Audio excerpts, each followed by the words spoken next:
라고 솔직하게 인정을 하는 거야. 그러면 면접관들도 그럴 수 있지, 정말 이렇게 생각 없이 지나갔는데 어떻게 하라는 거야. 그렇잖아요. 한 번쯤 생각해봤을 자신의 약점이 있어요.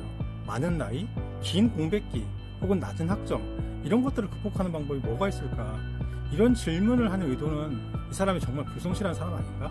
무슨 아무 생각 없이 시간을 보내지 않았을까? 목표도 없는 사람일까? 이런 것들을 한번 걸러내고 싶은 거야. 조직에 도움이 안 되니까. 사람마다 사연이 다양한데 이런 것들을 면접관이 처음 봤을 때 약간 의문이 들 거잖아요. 그 납득을 시켜야 되는 숙제가 우리한테 있는 거야. 요즘같이 취업이 어려운 시대에 공백기가 있어도 인정을 해줄 거라고 막연하게 생각은 하지만 그래도 불안하잖아요. 나이가 있는 상황에서 다시 대기업에 도전하거나 고시공부 등으로 인해 공백기가 길어지고 혹은 나이도 많다고 생각하면 어떻게 극복할 것인가에 대한 고민이 막 깊어지는 거야. 살다 보면 나이는 당연히 먹는 거고 공백기도 뭐 생길 수도 있는 거잖아요. 사실 뭐 여러 가지 케이스들이 많잖아요. 실제로는 어떻게 하다 보니 정말 이렇게 생각 없이 지나갔는데 뭐 어떻게 하라는 거야. 그렇잖아요. 나름 하는 대로 했는데 사실 해결하기 참 어려운 문제이긴 해요. 당장 면접에서 나이로 태클 걸어온다. 나이가 좀 있는 편인데 그동안 뭐 했어요? 공백이 좀 긴데? 라고 물으면 그냥 나이는 허투루 안 먹었고요. 뭐 나름 열심히 했어. 이렇게 이야기하기 어렵잖아요, 사실. 그렇다고 본인이 딱히 내세울 수 있는 어떤 전문적인 기술이나 경험, 특별한 기술이 없다. 그걸 내세우기엔 좀 부족하고. 답변이 매우 곤란해. 미치겠는 거지, 그러면. 이거 박차고 나갈까? 어려운 상황, 그런 상황에 처해 있는 경우에 정말 머리 하얘지고 정말 때려치고 나가거나 뭐 이렇게 생각을 하겠죠. 또 이상한 논리를 만약에 대답을 하려고 하면 스텝이 꼬인단 말이야. 그렇잖아요. 예? 막 없는 얘기 지어내서 좀 논리를 펴려고 하면 중소기업은 가기 싫고 눈은 높은데 여기저기 다니려고 해보다가 대기업은 안 되겠고 중소기업엔 어쩔 수 없이 들어갔는데 견디긴 힘들고 열정페이 이런 거는 도저히 나랑 안 맞고 그래서 뛰쳐나왔어. 그래서 여기저기 알아보다가 오늘의 이 상황이 된 거야. 어쩔 수 없잖아. 벌써 2년이 지났어. 또 어떤 사람은 전문 자격증 공부를 해. 회계사를 목표로 공부를 하다가 2, 3년 지났는데 나이는 계속 먹고 계속 불합격되고 뭐 이런 케이스도 수두룩하잖아요. 뭐 대기업에 계속 도전하다가 공백기 길어지는 거 수두룩하고요.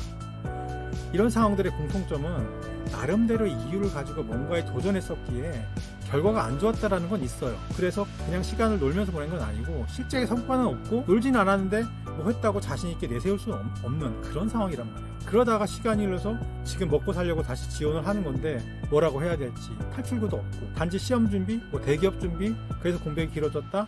이걸 그대로 얘기하기에는 미치겠는 상황이에요. 아무 생각 없는 사람으로 이렇게 몰릴 수도 있고 또 무모한 도전을 한 사람으로 평가되기도 싫고 두렵잖아요. 그래서 여기서 제 생각에는 중요한 해결책은 저도 그랬었지만 자신의 들어있던 목표에 대한 거를 솔직하게 표현하는 거예요. 솔직함을 무기로 면접관을 설득하는 거야. 예를 들어서 뭐 특정 대기업에 계속 했었어요. 목표가 대기업이니까 난 거기만 가야 돼. 그리고 뭐 전문 자격증을 따기 위해서 계속 시험을 봐, 고시를 보기 위해서. 그래서 그 당시에 그렇게 할 수밖에 없는 상황에 대해서 잘못된 선택이었다. 그 스스로 실패를 했다. 그 부분에 대해서 인정을 하는 거야. 그래서 시간을 그렇게 공백이 길어질 수밖에 없었다. 라는 부분을 인정을 하는 거예요. 대기업 누구나 가고 싶어 하죠. 대기업만이 목적이 되어 다른 선택을 하지 못했었는데 돌이켜보니까 기업 규모가 중요한 게 아니라 자신의 직무를 개발하고 커리어를 성장하기 위해서는 대기업뿐 아니라 다른 작은 기업도 직무 성장의 기회를 제공할 수 있는 그런 곳이 있음을 깨달았다. 나중에 늦게라도. 혹은 전문 자격증이나 회계사가 되려고 했던 사람이면 만약에 전문 자격증으로 따면 인정도 받고 경제적으로 좋을 거 맹목적으로 집중했는데 실제 회계사들 보니까 아니더라. 경쟁도 심하고 영업도 되게 잘해야 되는데 냉정하게 보면 자신의 영업 능력도 부족하고 경쟁력이 없는 것 같아. 그래서 다시 그냥 기업체에서 일하는 것이 훨씬 더 맞을 것 같다라고 판단을 했다라고 솔직하게 인정을 하는 거야.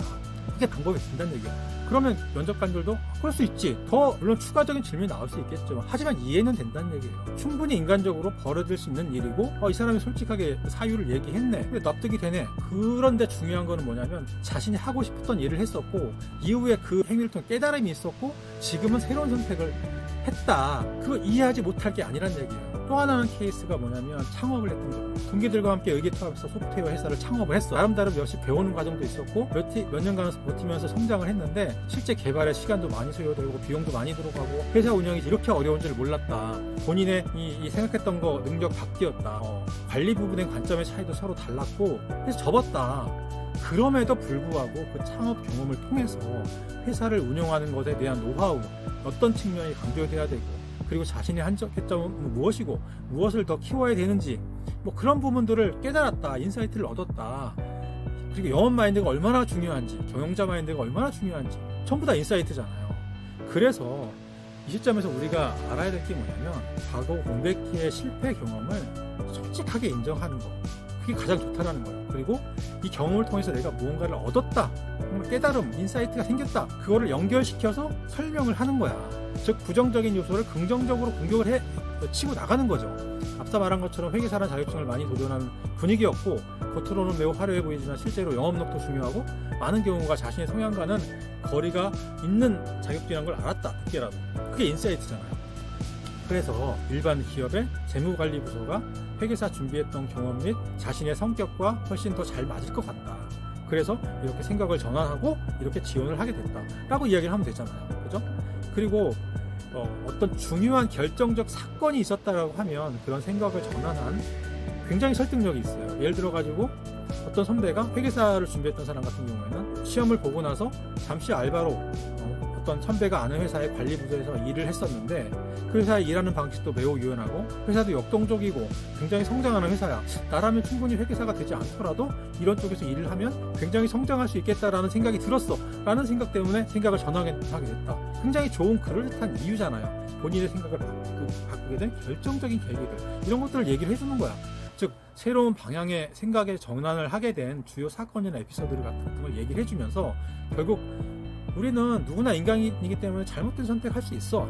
하지만 결과를 얻지 못하고 시간을 보냈기 때문에 이렇게 나이도 먹고 공백기가 생긴 거야.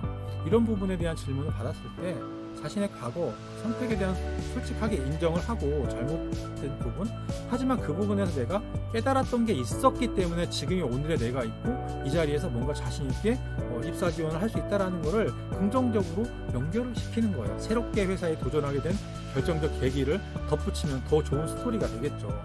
그렇게 되면 결국 약점도 강점이 되고, 즉 새로운 인사이트가 되어서 설명할 수 있게 된다는 얘기죠. 굉장히 훌륭한 대답이 될 거예요.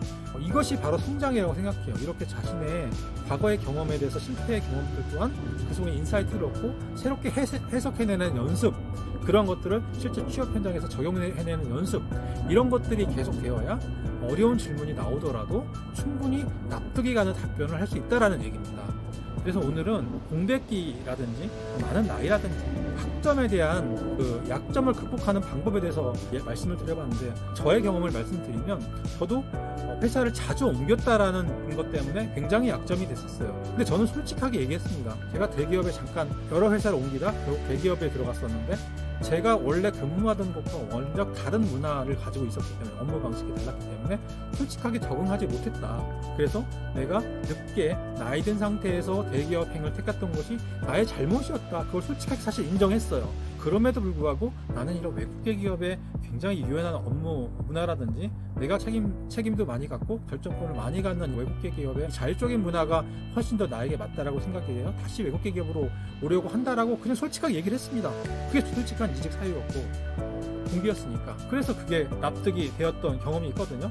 그러니까 자신이 정말 자신있게 다른 사람을 납득시키지 못할 만큼의 어떤 약점이라고 하면 그 부분으로 굉장히 문제가 사실 있는 거예요. 솔직하게 얘기하되 그 안에 자신이 인사이트를 얻어갈 수 있는 뭔가 그 과거의 실패의 경험, 잘못된 실패를 통한 경험치들을 이끌어낼 수 있다고 하면 굉장히 좋은 답변이 되지 않을까 싶어요. 약점을 훌륭하게 강점으로 승화시키는 하나의 중요한 인사이트가 될 거라고 생각합니다. 네, 고맙습니다.